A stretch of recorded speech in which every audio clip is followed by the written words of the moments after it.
Bo Xilai, who is this guy? What's his personal and political backstory? We start with offering just a general background about Bo Xilai.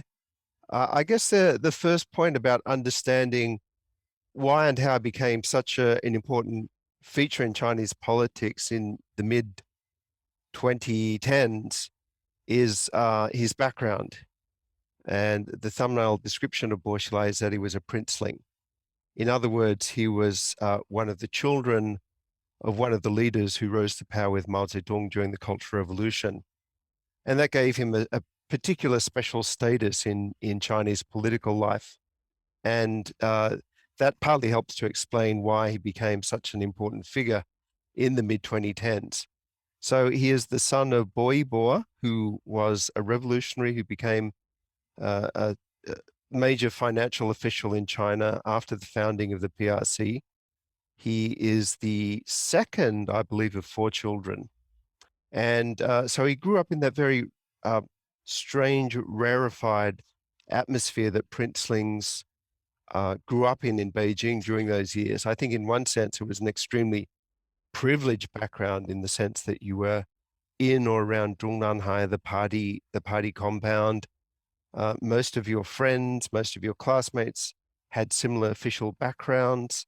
And so you grew up with a level of privilege and protection that ordinary Chinese people didn't enjoy. At the same time, there was a great deal of pressure on you as a princeling to demonstrate that you were part of that revolutionary heritage. In other words, that you were worthy of carrying on the revolutionary tradition. So I think that helps to explain who Bo Xilai was. He was born in 1949, which is also important because, of course, he grew up at the very birth of the People's Republic, which also means that he came of age during the Cultural Revolution. So precisely at the time when Bo Xilai was an adolescent going into high school, that's when Mao Zedong launched the Cultural Revolution. And I think that was one of the other defining episodes in Bo Xilai's life. He was studying in Beijing at the number 4 high school, a very prestigious high school that had a lot of princelings in it, as well as a lot of other bright boys. I think it was mostly all boys then, from other backgrounds.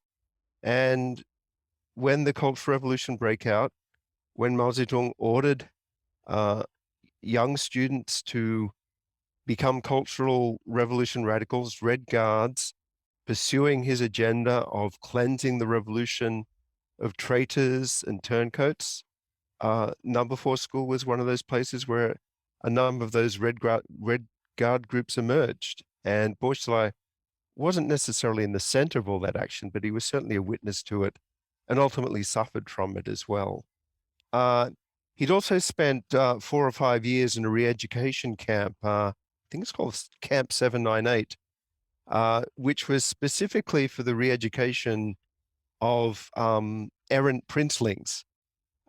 So in other words, it was a re-education camp that was set up to re-educate these sons of senior officials who had fallen out with the correct line in Mao's Cultural Revolution.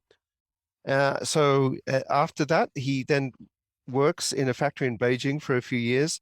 And then when the Cultural Revolution ends, Mao Zedong dies, that's when Bo Xilai and his generation start the march into universities and then into power. And that begins with Bo Xilai studying history at Peking University. And then perhaps tellingly for the rest of his career, he studies journalism for a while at the Academy of Social Sciences. And then he does what a number of children of senior officials do. After graduating from university in Cass, he goes to work in Zhongnanhai in the party headquarters, and he has a junior job. I think it's in the policy research office of the Central Committee.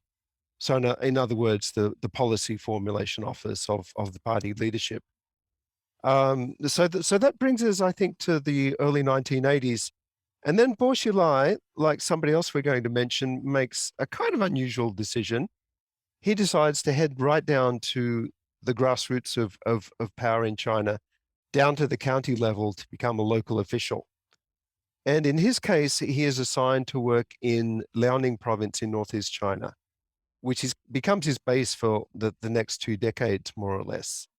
And he begins to build his credentials as an official from the grassroots upward. First as a county official, then most importantly for the rest of his career as a city official, then mayor of Dalian, the main port city in Liaoning province.